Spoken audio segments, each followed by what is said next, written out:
What's up, y'all? It's just Rhonda. Welcome to my channel. We get my thing together. I'm tapping on buttons and good morning, everyone. It's Thursday. You know, it's the last day of the week for Coffee Talk. We're going to go ahead and get into the thing because, it's the weekend and I got to switch gears and turn it to, my behind the chair self and not, my over here talking to y'all in the morning self. So, I chose this because I feel this way a lot of the time, and I think a lot of you may, especially if you're the mother, the wife, the manager of your household. I'm not overwhelmed because I can't handle it. I'm overwhelmed because I do handle it, all of the effing time. I feel like that's what it feels like a lot of the time. I I think I'm gonna speak, for myself. I think is as the manager of the household, some things like you're overwhelmed by simply because people make it your responsibility.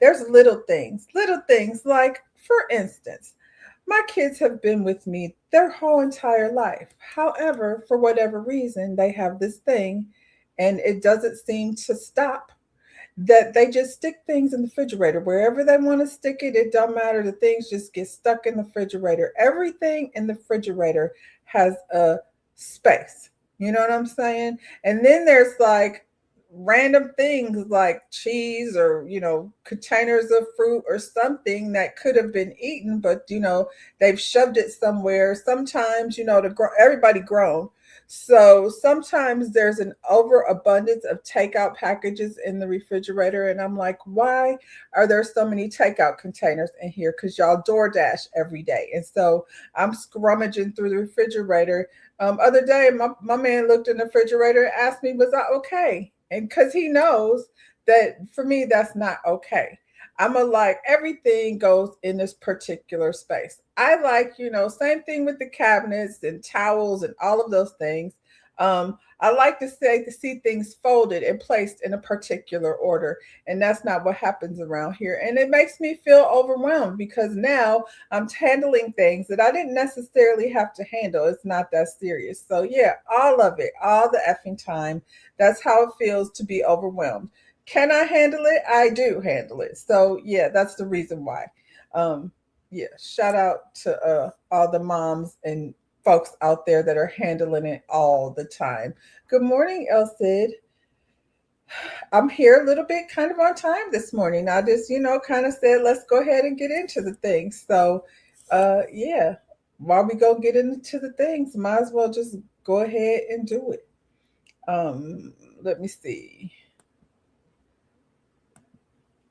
It's not a particularly emotionally overwhelming day. I don't feel like I'm trying to keep it cute.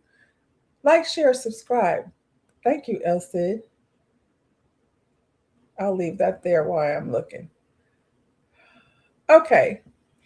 I don't want to do a whole lot of political nonsense. It's the end of the week, and we ain't gonna be frustrated over here on this lovely Thursday. So let's get this thing on out the way. This is news. You know what I'm saying? Not necessarily bad news. Florida's alligator Alcatraz detention center shutting down soon. Sources say facility can't cover $1 billion operating costs. There's no surprise there. I feel like they did what they came to do, and the plan was probably already, always to chunk it anyway. I know that there's facilities here in Orlando, so let's get into it. Alligator Alcatraz is closing its doors. They acting like this is like, I mean, good. That's good news. However, Florida's controversial Alligator Alcatraz detention center is now on track to shut down, with vendors, that's wild that they're referring to it as vendors, with vendors reportedly told the facility will wind down operations in the coming weeks. The closure is being driven largely by soaring costs, which are now estimated to reach nearly $1 billion to operate. Wasn't that a great use of taxpayers' money? Insiders say. One source told CBS News Miami they said the last detainee will leave in June, signaling a relatively quick timeline for the shutdown. Yeah, that's a couple weeks from now. Roughly 1,400 detainees remain at the site, and officers say they will either be transferred to other facilities, probably in Orlando, um, or deported before the closure is complete. Once these detainees are removed, the state plans to begin dismantling the facility. I mean, I'm glad it's not there. In a statement, a spokesperson said the detention center was always intended to serve as a temporary facility, adding that Florida would pivot accordingly in federal needs if federal needs change. Um, you know, Governor DeSantis echoed that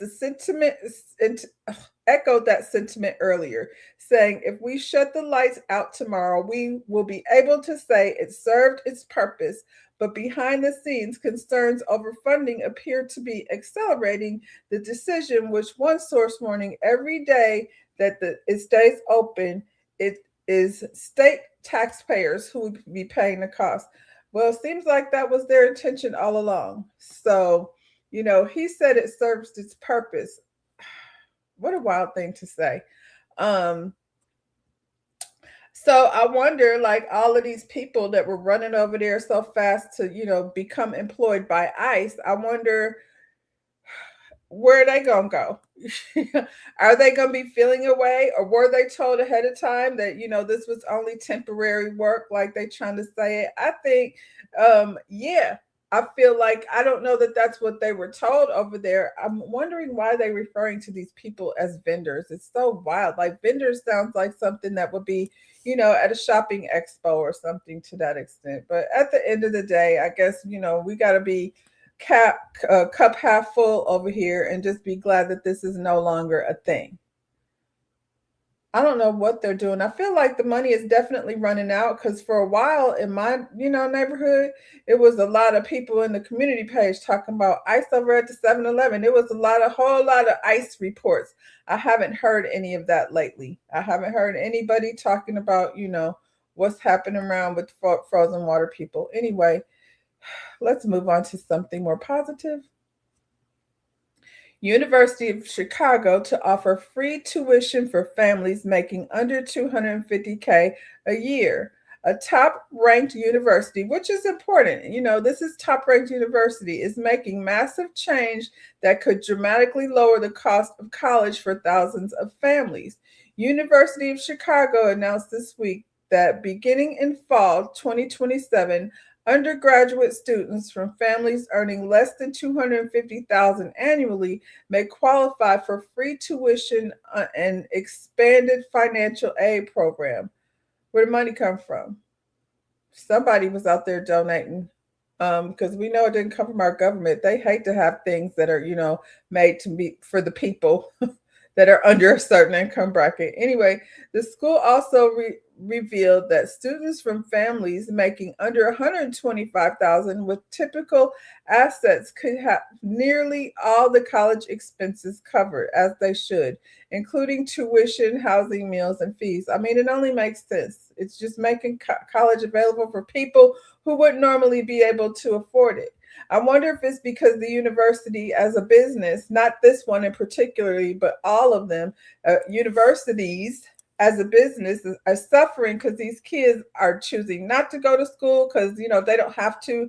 They can make a lot of money being an influencer, holding lipsticks up in the, ring light, or they can't afford it. So, something has to be done to get some bodies in the building.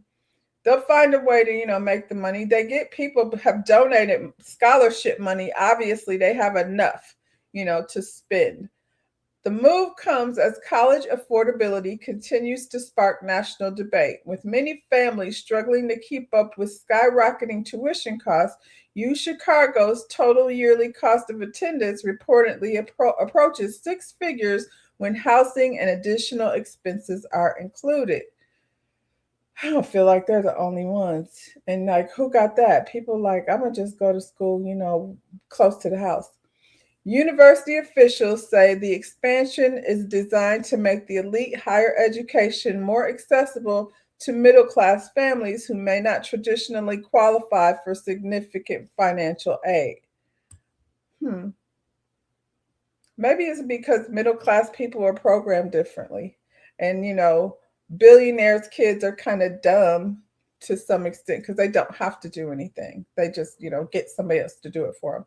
Not all, but, that's the picture I have in my head. Chad and, Becky down to the tennis court, getting somebody else to do their homework while they drink alcohol in the middle of the day. The announcement instantly sparked reactions online, with many social media users calling the move game changing, while others questioned whether more universities would eventually follow suit. I hope so. I hope so. I mean, education is important. And so, if people who are not likely to be able to afford it now have an opportunity to do it, then, it's a good thing. I feel like these things are come and go type of opportunities. Um, just like the military, is now a great time to be in the military? I would say no. But there are times when, when we're not at war, where young people can go to the military and gain education that way. But so y'all better jump on it while the opportunity is here, because these, like I said, opportunities are come and go depending on where the money is going, who made these philanthropic donations and things for college students, or for people to be able to attend college. Let me say that. Did y'all watch this documentary? I watched this documentary. It was on Netflix. It's about this man, Mr. McDowell here, who, is a wealthy South Carolina man. His family, long line of redheaded rich people.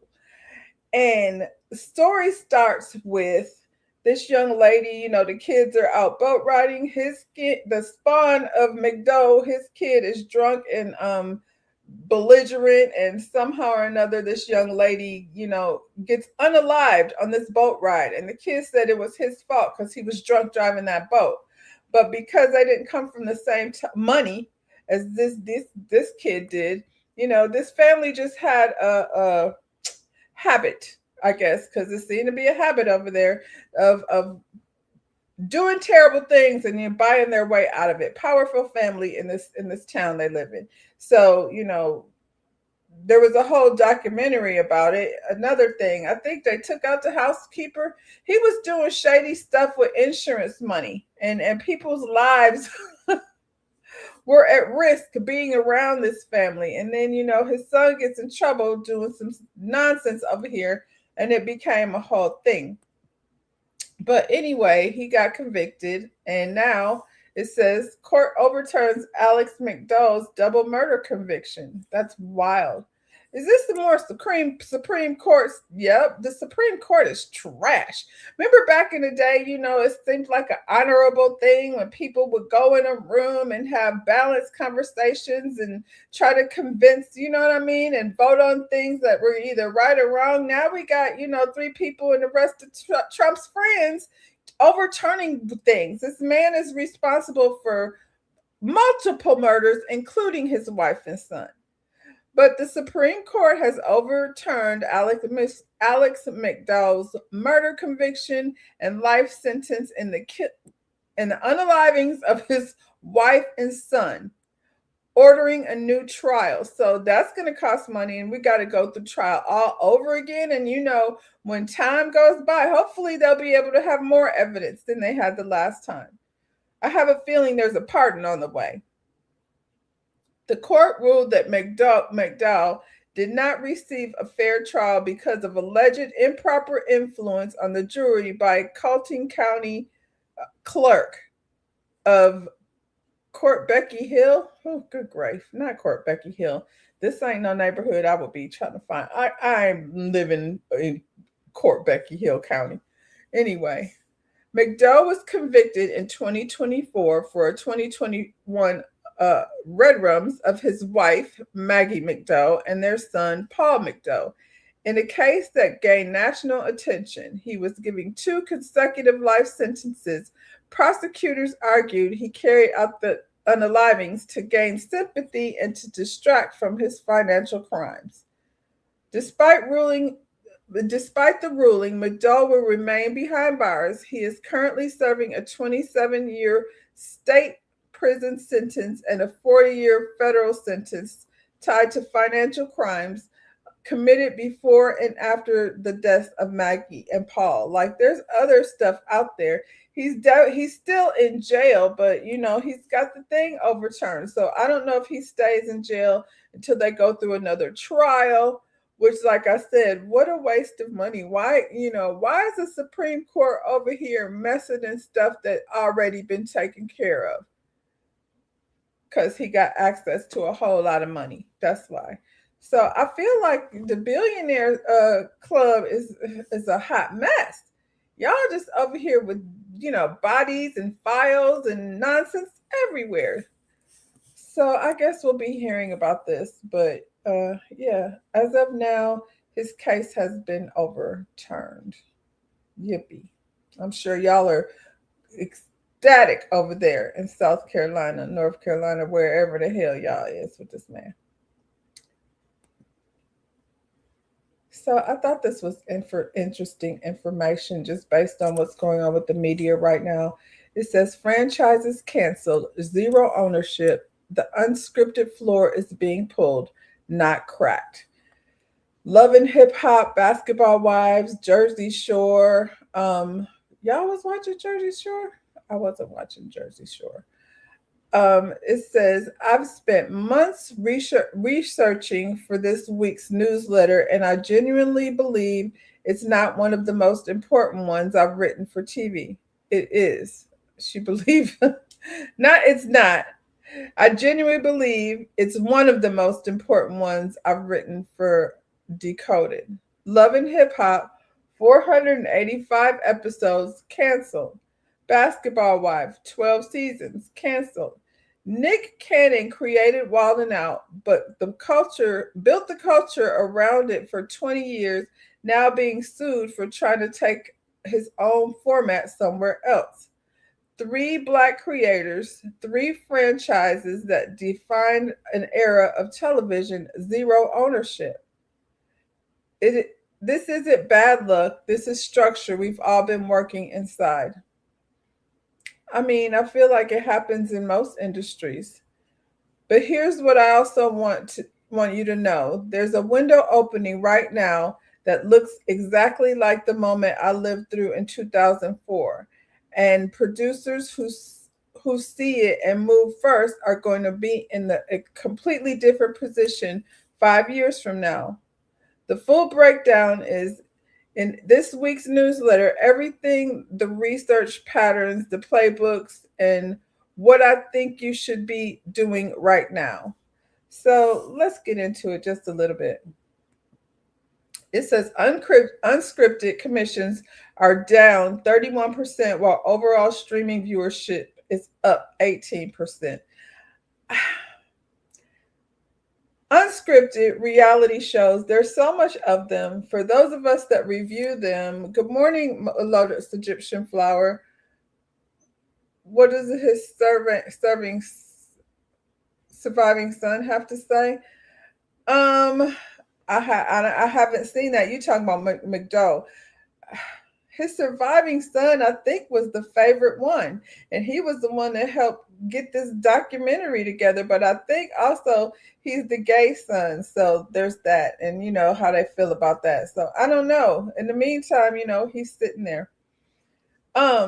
Anyway, I feel like if as viewers of reality TV, we have come to a place where we're bored and irritated, and we're just there, I guess, just because, first of all, we tend to gravitate towards whatever programming we can that has, Black cast in it.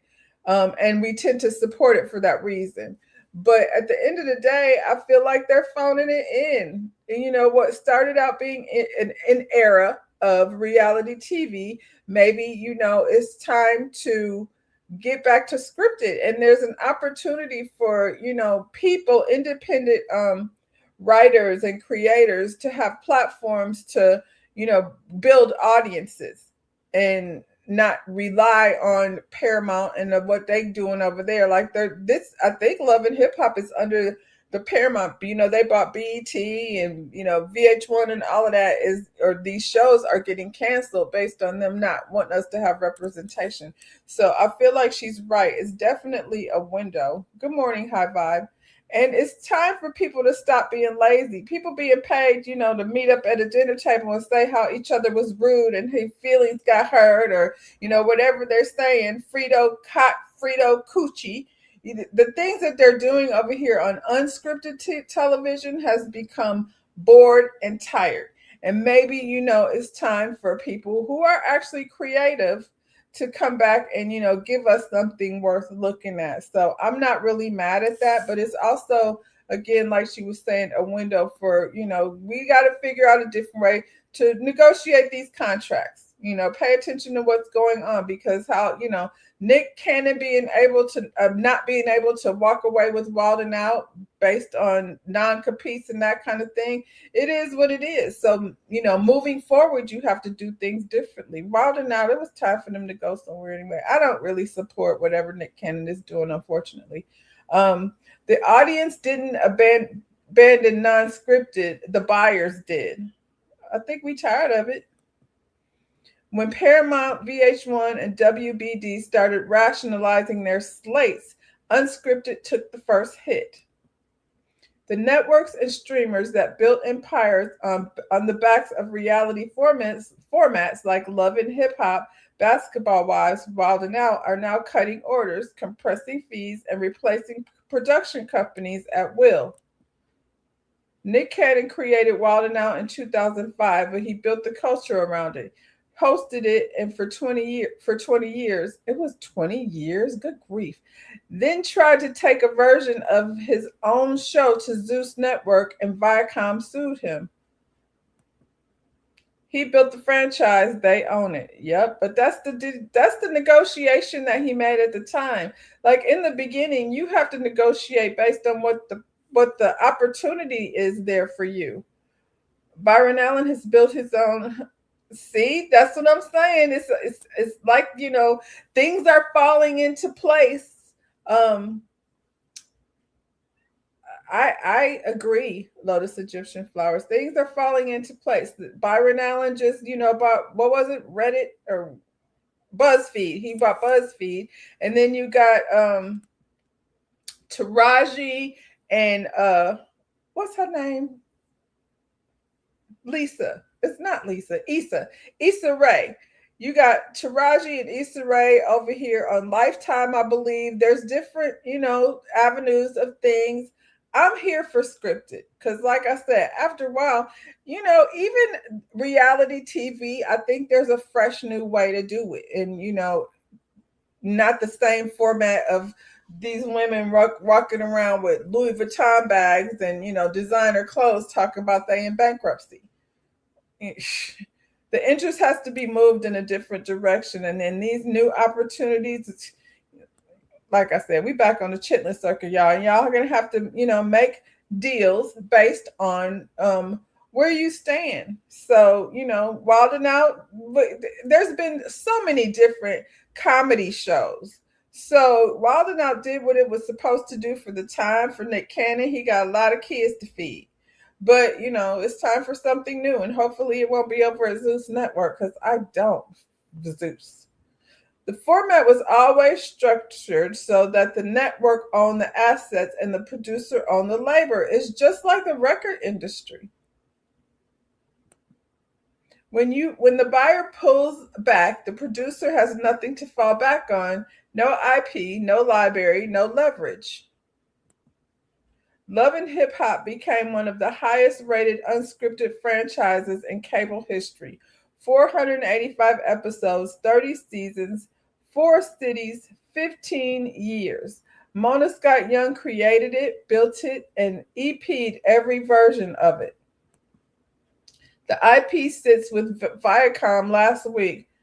Paramount announced the entire franchise is being canceled, closing with a 6-part farewell special. At least they get a farewell special, but if I'm sitting in an executive position, I feel like Love and Hip Hop, and it's not going to sound good to some people that I'm saying this because they want to go with, all of the Black talent over there that's no longer, employed. But when I look at somebody like Scrappy, who been sitting here, he ain't learned how to enunciate in Bertiful. We can't. We need subtitles. He's over here making babies with threesomes and all of this kind of stuff. And I mean, in his real life. So if he hasn't like graduated past that point, what are we? What are we bringing to our community in terms of, what the kids are looking at? Zeus is a thing that's unfortunate, but hey, I'm old and this kids are younger. But I do think that requiring more, you know what I'm saying? And I feel like at one point Love and Hip Hop was going in this direction where they were introducing new talent, and then it just became, about Yandy and them and their divorce and who Mendices is sleeping with and whole lot of nonsense. So for me as a business, if I was gonna drop one, I, I I wasn't watching anymore. And Basketball Wives too. It's time to require more of reality TV stars. You know what I'm saying? Because I feel like we're all bored with it. So yeah, it was a time, you know, it was a time. And now, time is up to move on to the next thing and make better deals, just like with the record company, with these people out here fighting for their masters. And, there's a whole thing with distribution. And because these companies know ahead of time, where what's the most important in ownership, even like getting your writing credits and all of that, though, you got to learn that along the way, I suppose. But yeah, they do get a 6-part special. So for all of you loving hip hop people, that you won't just be cut off. They will like tie it up for you, wrap it up for you. In 2004, I produced Being Bobby Brown at Bravo. Bravo was new. The genre was new. Yeah. It was able to negotiate. Oh, I was able to negotiate a small licensing window for the network and retain ownership of the series and all the content. Very smart. Verticals are at Bravo in 2004. The platforms are new. The format rules are set. Nobody has decided to scale who owns what. The question is whether to enter this format. The question is whether you're going to negotiate like it's 2004. That's just it. This is Tracy Barker Simmons. I'm guessing she's a producer of some sort. But yeah, I mean, you have to negotiate what you're worth. Some people are going to have an advantage and some people are not. And the people that are not will probably be the creatives. They will come in, they will build whatever it is, build Byron Allen's new situation, the new YouTube verse. And,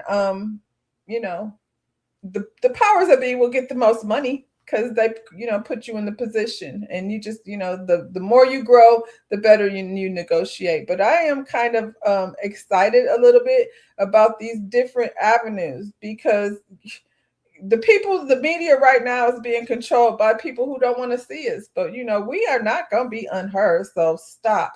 And y'all gonna be over here trying to get in the cookout, even if it's a little bitty teeny network. Being Bobby Brown was good TV. It was. You know why? Because it was real.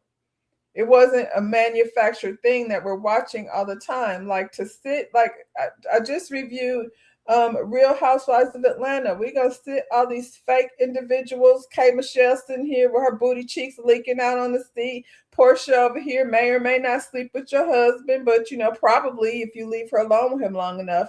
We talking about hot Frito coochies and all kinds of nonsense, and these women are over 40. And it's just the norm. We go on horseback riding, everybody dressed up like a cowboy, but we got titties taped together and booty cheeks out, so we can't actually ride the horse. That would have been much better television. But, nobody wants to try anymore. And, when you become complacent, then you lose. So hopefully, I feel like we deserve better. It exposed your beloved Whitney. Whitney was going to get exposed anyway. I remember my mother, like, we didn't live in the same city. She would call me up and be like, I don't know if it's Bobby Brown that's the problem. Seems like it might be Whitney. Oh, the dysfunction of it all. But now, people, feel like that's why Bell Collective is the one with Birmingham. That's why it's entertaining right now, because it's less manufactured. It's the people. It's always good when it's the first season, and then they start trying to make TV. But I'm here for the scripted of it all, to be honest, because I feel like we deserve better. We sitting here brains rotten with Zeus TV with a bunch of young girls that's sitting up here punching each other for a living. This is also good news to me. YouTube's 2026 update quietly disqualified an entire category of creators from getting paid. Because where was the money really going? YouTube renamed its repetitious content policy to inauthentic content and expand the scope to eliminate mass AI uploaded channels. Good. The rule change wasn't driven by creator complaints, but by advertisers flagging authenticity concerns and YouTube moving to protect ad revenue. They was probably like, "We paying for these ads, but where's the money going?" Channels posting 10 AI generated clips a day are now demonetized targets regardless of view count. Good. Because YouTube is now rewarding episodic studio quality series, which is more creative, more opportunity for creative. So if you have if you're a writer or, have ideas of making movies, this is an excellent opportunity. They want to see some episodic stuff over here. And that honestly, we're over here anyway. If it's good and fresh, people will watch. And positioning the platform to compete directly with Netflix and Hulu for creator output. Oh, the fight is on, child. Short views now count toward full partner program. Eligibility collapsing short form and long form into one monetized path. That sounds good for the creator for sure. YouTube made AI disclosure mandatory, turning verified human identity into a monetization asset. So, I don't know what that means to anything to y'all, but for YouTubers, I think that's a good idea. I think it's also a good idea for viewers. You said we were all shocked and in awe at our Black song Princess was an addict. You know what's funny? About that, I don't know if I knew she was on drugs or not. I feel like drugs and rock and roll go together to some extent, but the way she was putting down them cigarettes was killing me. I was like, her voice, what is wrong with her? She's Whitney Houston. Why is she smoking on damn cigarettes? So yeah, like I said, it doesn't necessarily, I know for us it's a big deal as YouTube content creators. You don't need to be competing with things that are not actually people. Somebody is putting up AI content and they don't have to do anything, and we have to do the work in order to create good content. Also, it presses people to be more creative. You know what I'm saying? I on TikTok, I'm like, I'm not getting ready to watch this lady just, walk around her house all day. What is that about over there? Like, you just on a 24/7, you just on a 24/7 reel of showing your life. I don't get it. Yeah, we need some new and new energy and new creativity. You say, I want to know what made her get on drugs in the first place.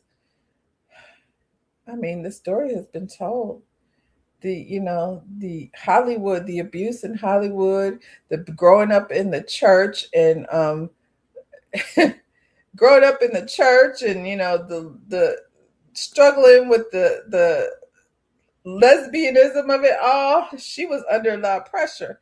She was young being put out there. You know what I'm saying? Young people in Hollywood get exposed to a lot of stuff. And if you got a lot of artists do have a lot of, dysfunction. Look at the DeBarge family, the nastiness that was going on over there with their father. and the abuse amongst siblings and all the nastiness. And then Bobby and El DeBarge come over here singing like angels. You know what I mean? And you're like, oh my God, the torture that they went through. So, the drugs could have come from anywhere once you get exposed to it. And then the pressures of being, a Hollywood starling, and you got to keep up this image, and, her mother is in the church. Her brother, what was that lady's name? The one on,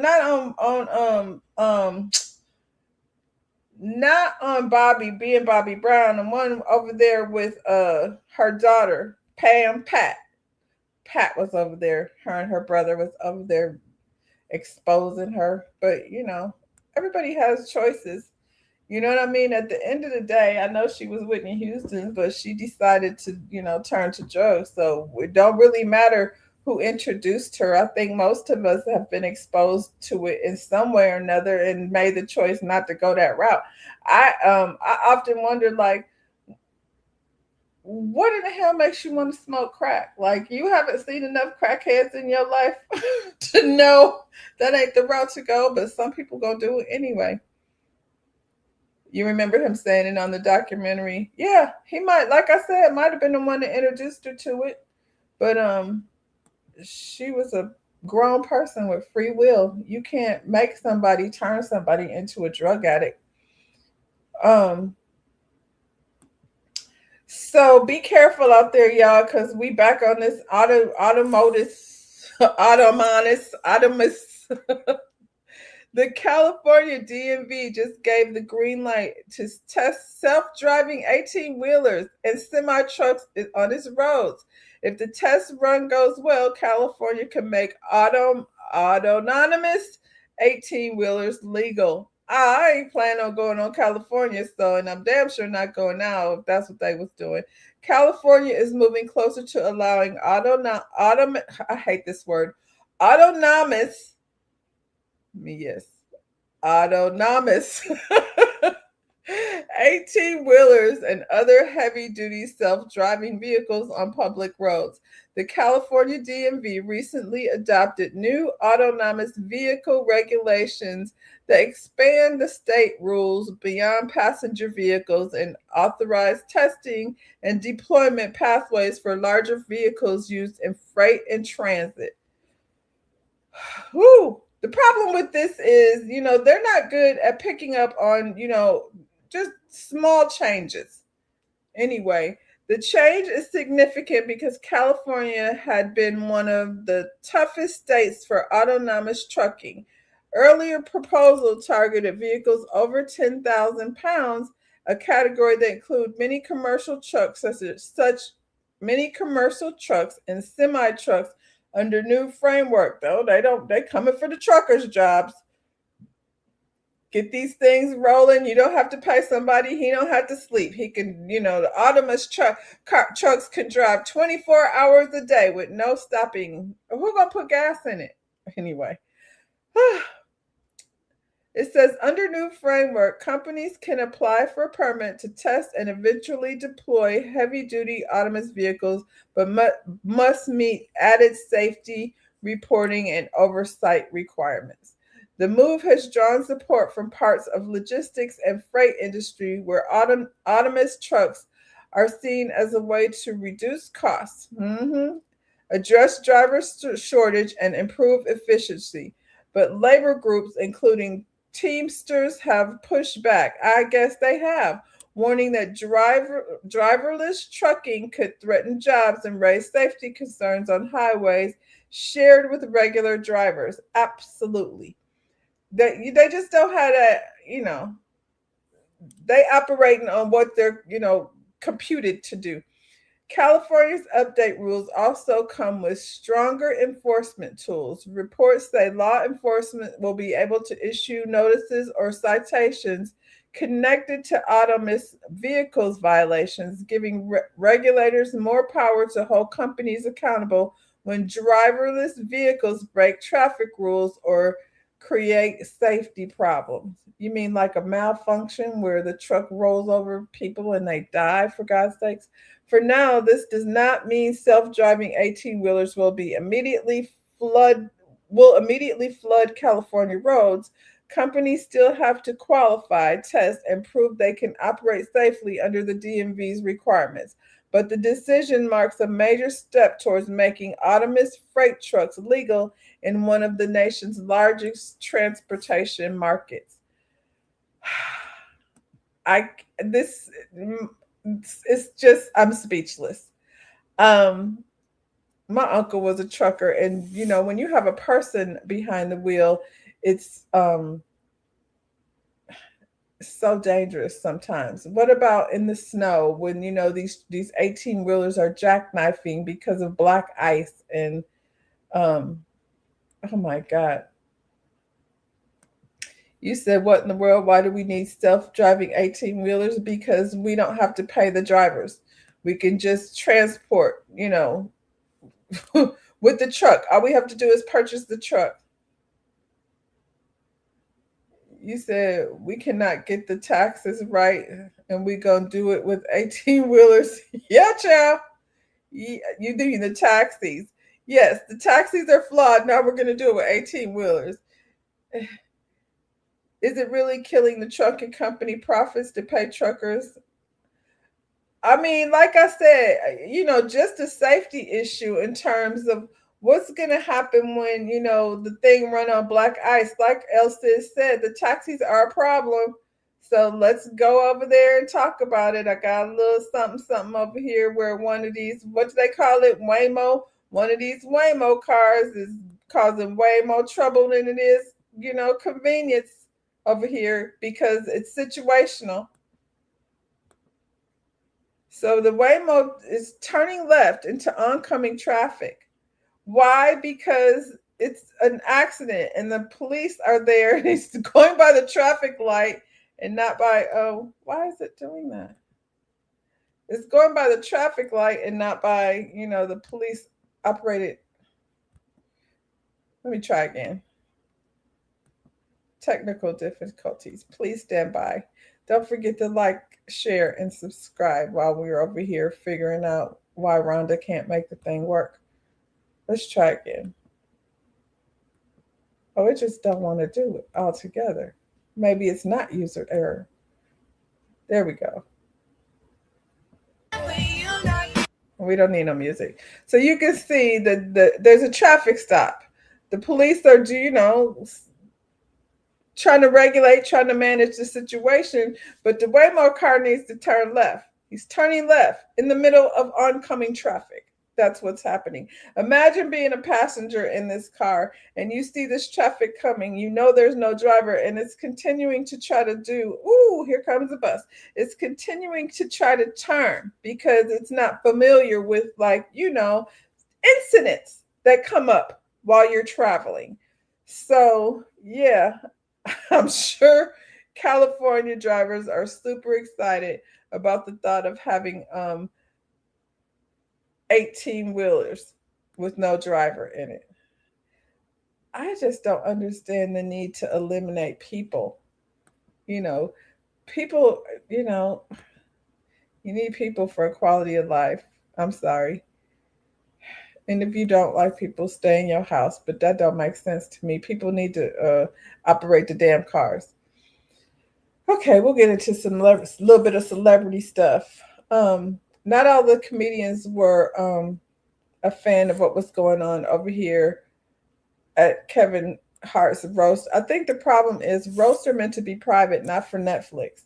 And so you got Saturday Night Live star Michael Che and comedian DeSuze Nice call out white writers and comics behind the controversial slavery, S3X crimes, slurs, jokes during Kevin Hart's roast. I turned it on just a little bit because I was, everybody talking about it. I will say Cat Williams and what's her name? Chelsea Handler. Cat Williams, Chelsea Handler handled the damn things. What's her name? Cheryl Underwood took a whole lot of um, disrespect as far as I'm concerned. But the thing is, this whole roast thing was never supposed to be for public consumption. So if you have an event where people are supposed to, be disrespectful and out of line, I don't particularly want to be in no room with bunch of white men degrading black people and women. But Kevin found it funny. Anyway, Saturday Night Live vet Michael Chi recently took to IG to address the stark difference between white and black comics.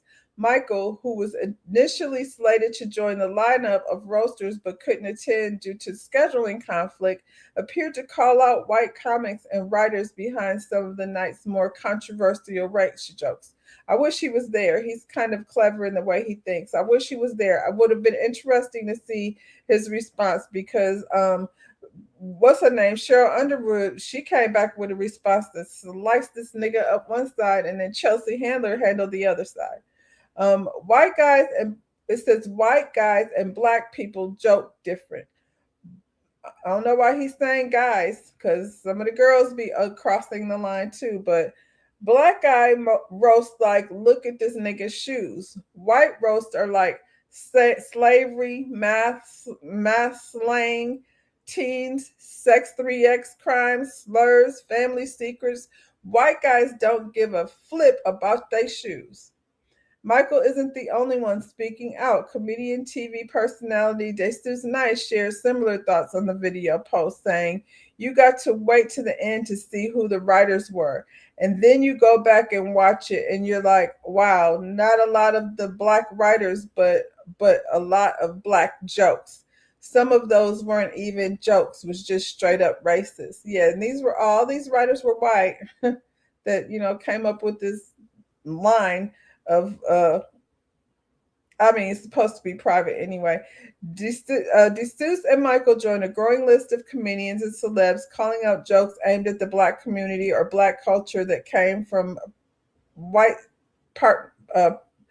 participants in the roast. One of the most talked about moments involved conservative comedian Tony Hinchcliffe, who's been under fire for making light of George Floyd's murder. As of now, Netflix has yet to respond. They won't respond. I'm not looking for no response from Netflix. It was just cringy watching Kevin Hart sit up there and laugh at some of the stuff that was being said. But again, I don't feel like no roast should be public because there's no way to not offend somebody. But the white people is out here saying what they think.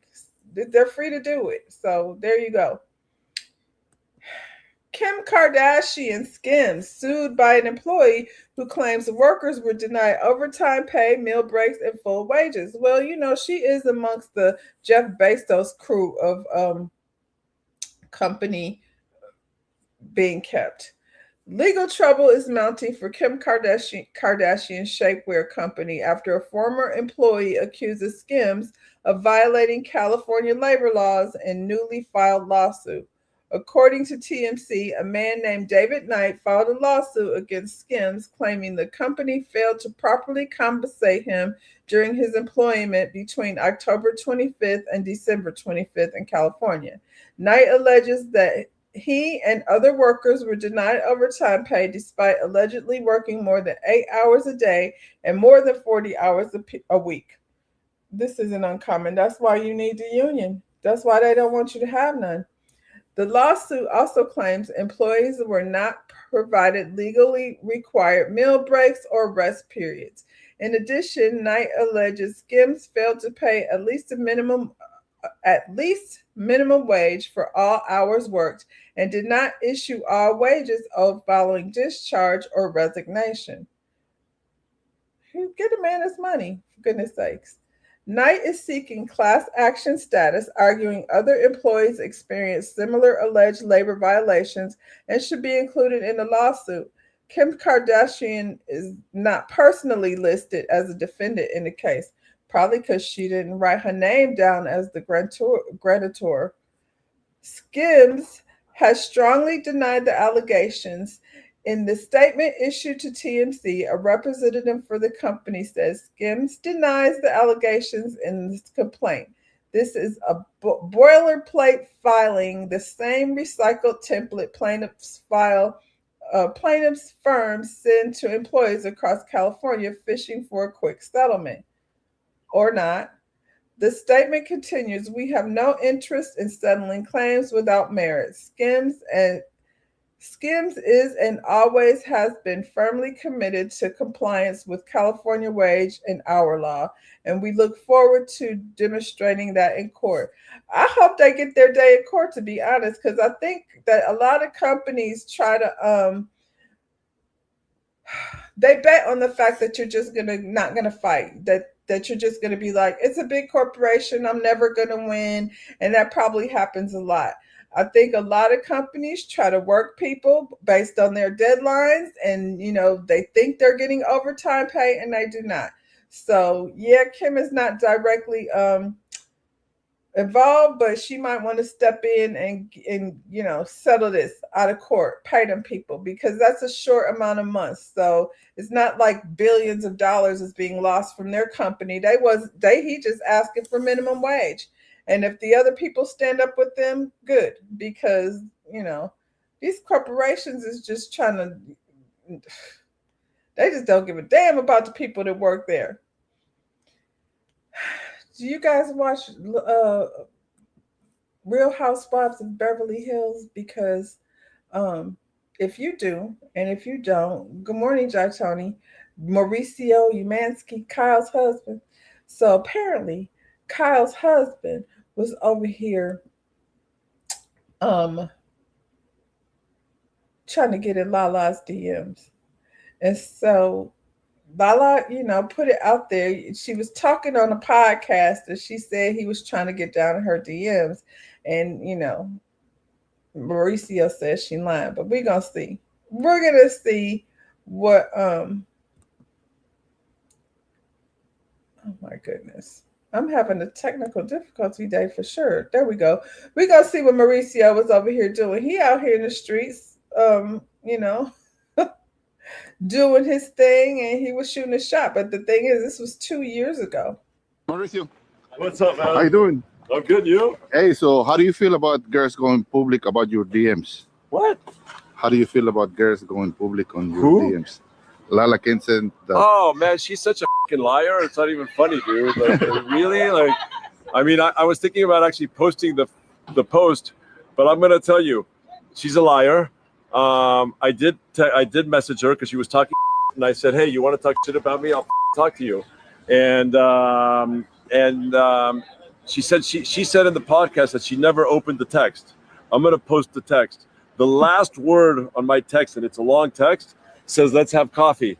And in her podcast, she says, I invited you to have coffee. The only way she knew that I invited her to have a coffee is if she would have opened the fucking text. So she's, I'll post it if I decide to post it. I don't want to talk about her, but that's like this. There is no honor on it, right? Dude, just don't talk. Mauricio.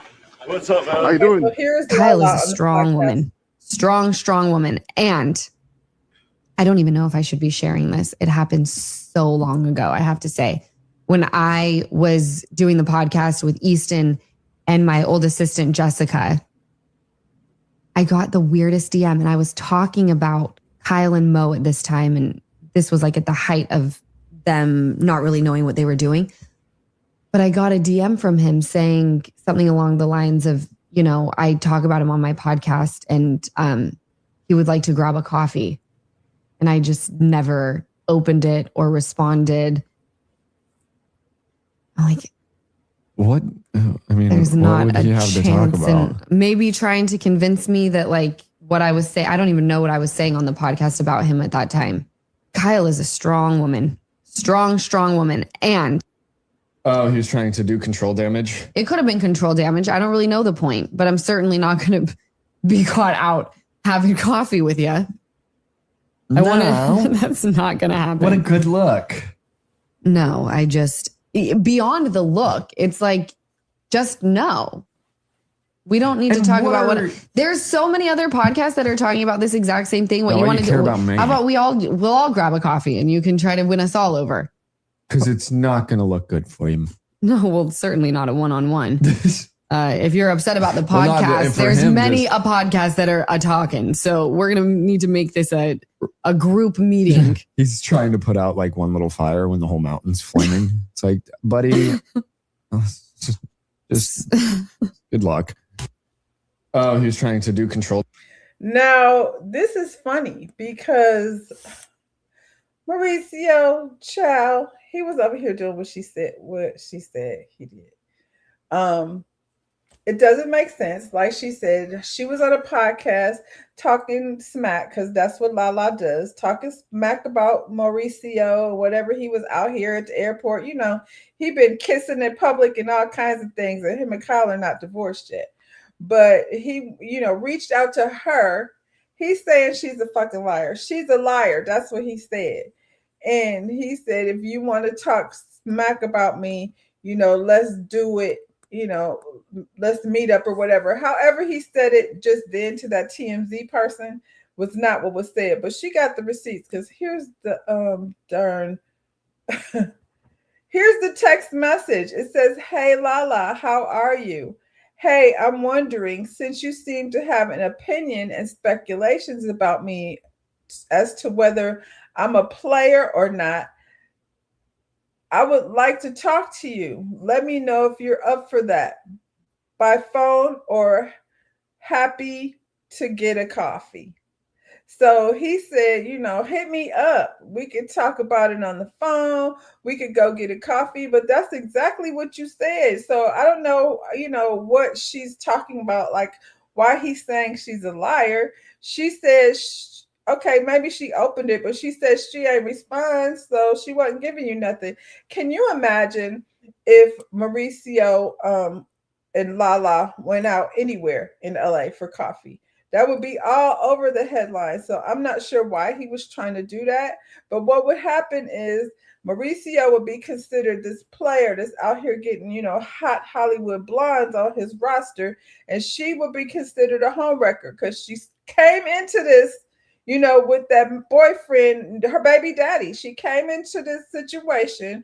Her baby daddy was a big producer over there in, where you see all of those Bruce Willis and John Travolta knockoff kind of movies, action movies. He made a lot of money doing that. And she had a baby with him, but he was married, when she got with him. So, as she has gotten older, I guess she's like, I will not be out seen in public with nobody's husband, whether they're going through a divorce or whatever they're going through. So Mauricio tried it. Ciao, Mauricio, your little horns are showing, because the lady got the receipts. And the receipt said you was over here in the DMs. That DM gives he wanted paparazzi money to give him, it was gonna make him look like, the big dog out here smashing out the young blondes. But the other story was gonna be Lala is a homewrecker over here kissing up on, the story will be dramatic. We saw them all huddled up in the coffee shop, being, very close in conversation. What does he mean? You think I'm a player? So what? Let me show you. Mauricio's game is lame, child. That's why I said Mauricio did not just show up in Potomac talk about, hey, Giselle. Mauricio out here trying to, be seen. But I blame Kyle, because Kyle was roaming around, making sexy videos with that lady. But shout out to Lala. Lala was like, I am not the one. You will not have me hemmed up in these tabloids.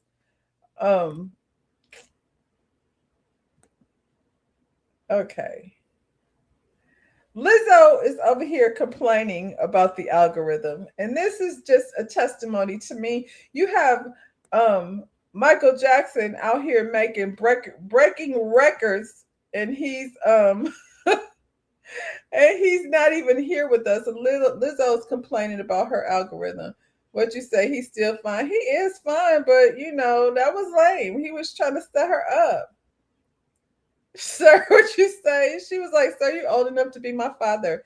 Yes, and I think it's also far better for her as a what they're calling her an actress. She's on here, a reality show. It's far better for her, I feel like, to align herself with Kyle than to Mauricio, because he out here in these streets fighting allegations of PPP loan scams. Oh, so yeah, Lizzo. Let's get into Lizzo. She's over here in her feelings about the algorithms and how it's affecting her album sales. Which I'm like, girl, get out of here. Good morning, T. Way that social media functions now is destroying the music industry. Now, when I say the music industry, I don't mean music culture. I don't mean the good music that's out. I don't mean our ability to connect via social media to music. I'm talking about the actual industry that allows artists to sell their music for profit. Because if your algorithm is super serving you things out of order of when they're happening, then the general public has no idea when music is actually coming out. I have had several occasions where there were artists whose music I was actually looking forward to, I completely missed because I didn't realize it was out because my algorithm didn't tell me. And I don't want to blame everything on the algorithm. Of course, we curate our own reality. However, back in the day, which was maybe even just 5 years ago, we used to get things chronologically. Back in the day is definitely not 5 years ago. Post-COVID, chronically online society, most of music marketing is online. Not to mention budgets are, therefore, music marketing relies heavily on social media. But now, ever since the algorithm has been showing us things out of order, baby, there's actually no way to successfully promote an album where everyone knows your album is coming.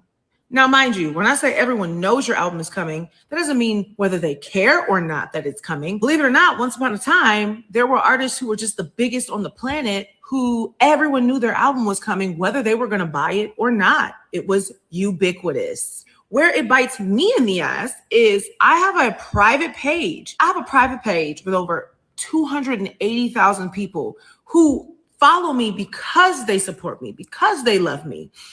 But even when I post on that page, I'm not hitting their algorithm. I have 280,000 people who want to buy my album, who want to see me on tour, and they're not even seeing my promotional videos. And I get accused of not promoting my album when I'm doing morning shows, podcasts, Netflix specials, dropping the packaging, dropping the cover, doing my part. And it's not just me, because virality does not equal album sales. There are people who are super viral whose albums just don't sell as much as their fame.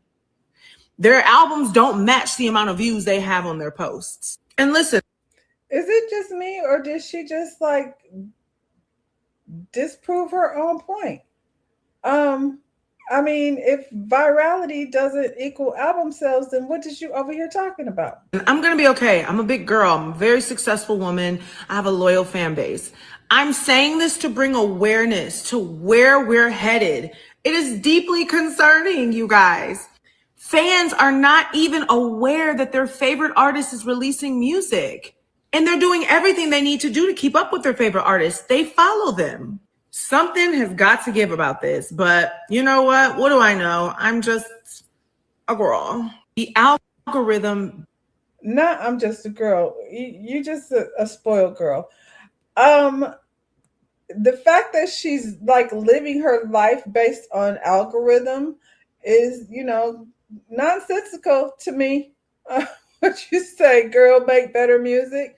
Listen. Lotus Egyptian Flower, I'm gonna school you a little bit on how we used to find out that our favorite artist was about to release an album. We used to get a Right On magazine and join your favorite fan club. You know, the fan club, you get posters and things, and you get to know information. They would get down to the record store. Y'all have record stores no more. So the artists would get down to the record store, and you could be like, your favorite artist is going to be down to the record store on, June the 10th. We knew that because, we didn't know because of an algorithm. We knew because we had a book and we were part of a fan club, and they would tell us. And then they would go on American Bandstand and Soul Train and, the Dick Clark and Don Cornelius would say, when is your album coming out? And they'd be like, well, it's gonna be in June. Y'all be looking for it. That's how they used to do it. They had no algorithm. And so for you to say like how many followers you have doesn't have any effect on your album sales, then your point is moot. Chris isn't having any problems with his latest. Yeah, and they said it was terrible. I feel that it's partially AI generated. She did throw out that little, if you're one of the biggest on the planet, and I'm guessing she was referring to Beyonce. Well, Lizzo, you are not Beyonce. Most people don't have the machine. You know, when you sit down at tables with Jeff Bezos, then, you know, you can make some, you know, changes over there and what's going on in the algorithm. But I feel like, you know, if they're your faves, then they're going to be looking for you. You know, if that's how that looks, that's what that looks like. If you are anticipating an album, and I feel like there's so much on the internet that there is no anticipating an album. Would you say for hip hop, we used to read the Source magazine? Vibe was my thing. I couldn't wait for the Vibe magazine.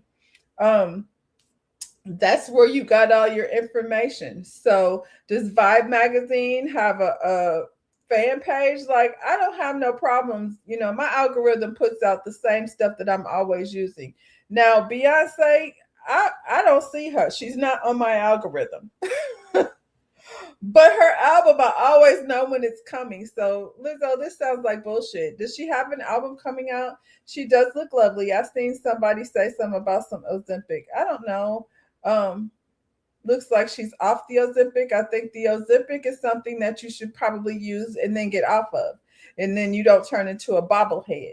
But she's also a young girl that's a performer. So if she lost a few pounds with Ozempic, you know, then she can exercise her way into the rest of it, because she's not an old girl. She's a young girl.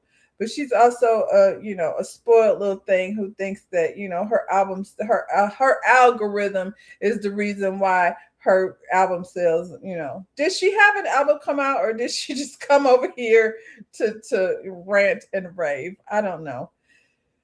Speaking of old girls, actress Pam Grier reveals her orgasms last 3 whole days at age 76. You just be prepared, she says. Pam Grier is going viral after revealing that she experiences 3-day orgasms at 76 years old. The legendary actress made jaw-dropping comment while appearing on the Wiser Than Me with Julia Louis-Dreyfus podcast. During a conversation, Julia Louis-Dreyfus praised Grier's youthful energy and asked how old she feels these days. Grier responded, I think I might be 77 this year. I might be. I don't know, nor do I care. If I wake up breathing, I'm going to have a great day.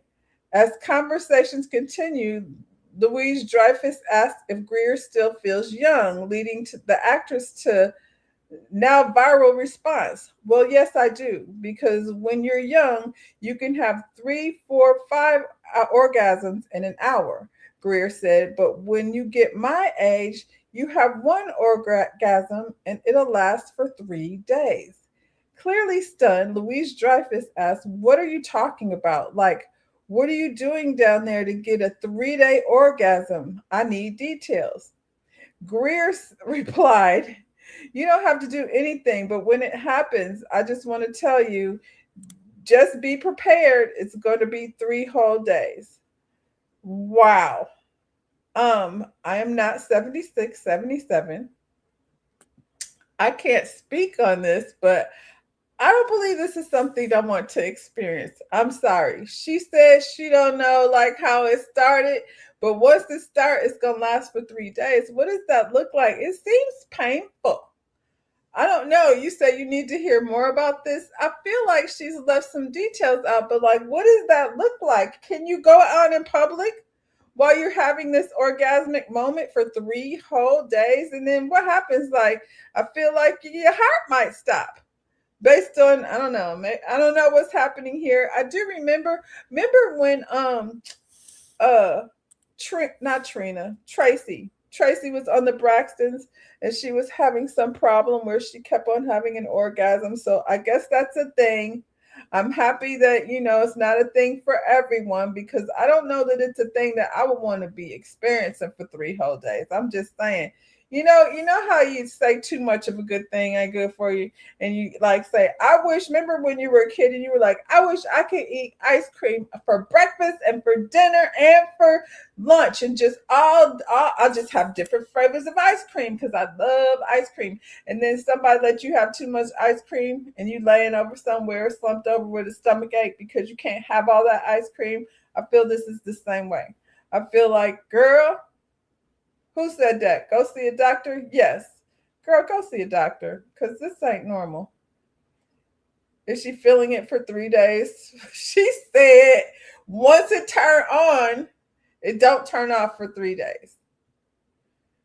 Or is she good for? No, she said it's gonna happen for for some women. She said, when you're younger, you have a few times in an hour, but she carries hers along for 3 days, 24/7 for 3 whole days. I don't know. For those 3 days, what was she doing? She had to be somewhere laid up. Can you go because you're gonna show up like at the 7-Eleven to get yourself a Slurpee, and the people gonna be like, what the hell's wrong with this lady? I don't know, girl. Pam, I feel like she's pulling my leg, or suffering for some kind of dementia. Is she talking about Lotus? You're asking questions that I don't have the answer to. The lady said, let me go back over here so I can tell you what she said. She said, you don't have to do anything. But when it happens, I just want to tell you, just be prepared. It's going to be there 3 whole days. So you don't have to do anything. You can just be walking along, la, la, la. I think I like to have a Starbucks. You pull up to the Starbucks window, and then before you can get your credit card back, there's a zing. Now the lady, calling the paramedics because she doesn't know what's happening to you. Is Miss Herbert on this medication too? Who is that? Who is Miss Herbert? You want to learn? This is educational. You know what, Lotus Egyptian Flower? I think you should go do some research for us and then bring it back for us. You know what I'm saying? And then we'll all know. So, yeah, for ladies, don't worry. You won't be losing it. This reminds me of, remember those BlackBerry phones?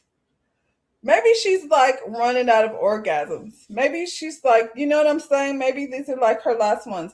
I had a BlackBerry, and I was in my car, and my BlackBerry just started using all my T's without my permission. It just went on its own, and it just kept making T's.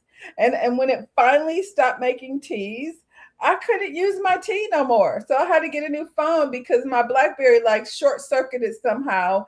And yeah, all my T's were used up. So maybe, this is like her orgasms are like short circuiting and she's about to use them up. She's 77. So maybe this is just her last round. So they be lasting for 3 days because they about to run out. You said Mr. Herbert is the name I give for an older Black man. Oh, you mean like her man friend?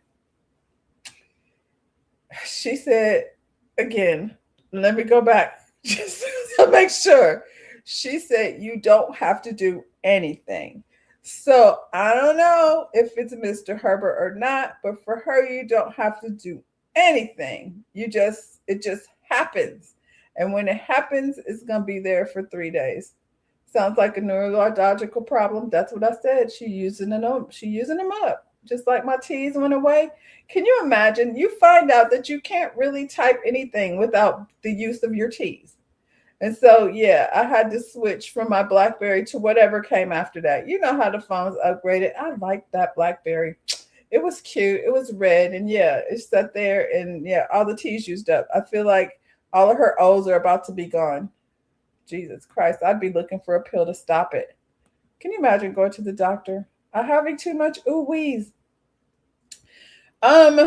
we've talked about food, how bad food is, and I think we're gonna end here today. It's almost lunchtime. We're gonna end on this note. While you go to lunch today, think about this. Maybe you should have packed your lunch. It says a former McDonald's employee in Southbridge, Massachusetts, found herself out of a job. I think she should have been under arrest, not just out of a job, after a video appeared to show her licking fries and placing them back into the fry carton. In the clip, because y'all want to record everything, in the clip, the woman addresses the camera inside the restaurant kitchen saying, oh, she did it in the camera at the restaurant, child. She wanted to quit that job. So you want French fries today, right? She then places fries in her mouth while a co-worker was heard laughing in the background before putting them into a box. According to reports, the Southbridge Police Department and the City Board of Health were alerted after a video began circulating online and are actively investigating the incident.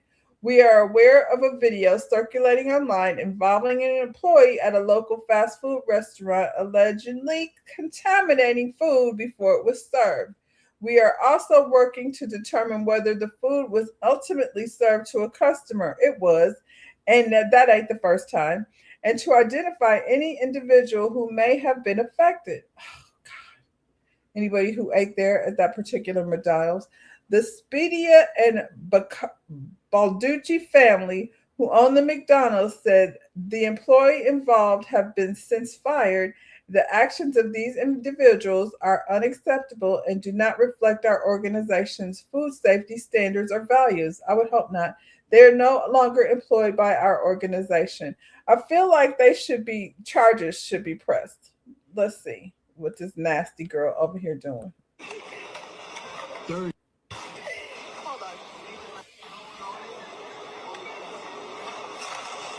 Yeah, why? The video that's now going viral appears to show a McDonald's employee putting fries in their mouth and back into a fry box to presumably be served to customers, while her colleagues laugh on. Now, police told us they're aware and are looking into this with the Board of Health, while the franchise owners, meanwhile, called it unacceptable.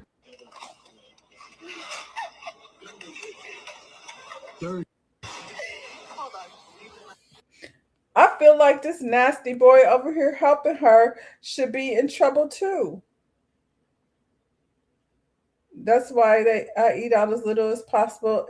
Girl, it's a mess. That is disgusting. And you know how when you get a job and they ask you those questions like, if you see somebody stealing, what are you going to do? You know what I'm saying? And you answer properly, but in your head, you're like, keep my mouth shut. I don't, none of my business. I feel like this is one of these things. Like, I'm going to go tell the manager, girl, but I'm about to go tell on you because this is disgusting. So I would have been like, hey, yo, John, Becky over here licking the fries and she wants to serve them to someone. But that's not what this boy did. He wants to be a part of the nonsense. Ugh. Yeah, no, this one ain't us. But I mean, I've seen us do some nasty stuff too. So yeah, if you were planning to go to McDonald's today, hope they didn't lick your fries. That's where I'm going to end it today. Y'all have a great weekend and I will be back. When am I coming back? I'll be back Saturday night.